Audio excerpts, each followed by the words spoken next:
जय जगन्नाथ सांग मैंने पुणी गोटे मोर मिनी ब्लॉग को आपको स्वागत करुँची मु कौन पे वीडियो आणुनथली आपण एंड जाए देखो तो आपको एंड रे जणाइबी। फिर ये बाहरी पड़ी ब्रश करने एंड ब्रश करके मो काढ़ा बन फिर मुझे आसी जाइए आम गुगुल पाखक ये हूँ मो भाई को आपको नेक्स्ट ब्लॉग रे जनईली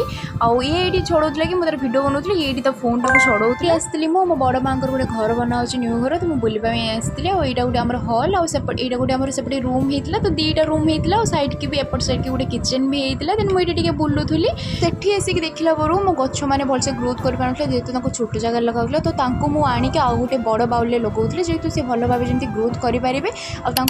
आगे पा भी दूसरी जेहतु खरा दिन चलती तो वर्षा भी होना तो पा भी से पूरा सुखी जाता गछ गुड़ा बड़ जगह लगे टे पा दे दूसरी देखला बेलू मम्मी तार बनाऊला छतु तरकारी जेहतु बाबा नहीं आसले तो मम्मी तार आज बनाऊला आमर ये छतु तरकारी कम्प्लीट हो जाता और लास्ट कलर गुटा देकी मझे मसला देकी मम्मी गोटे बनई बाबा ये नहीं आसले रात मोप बिरियानी और भाई भाई जन खाई और मो भिडियो ये आनी पारे मो देह बहुत खराब था तो से आनी पारे ये भिडियो भी बहुत कष्ट जानी आप बहुत सारा भल पाए देवे आशा रखुच्छी देन रही देखा नेक्स्ट ब्लॉग।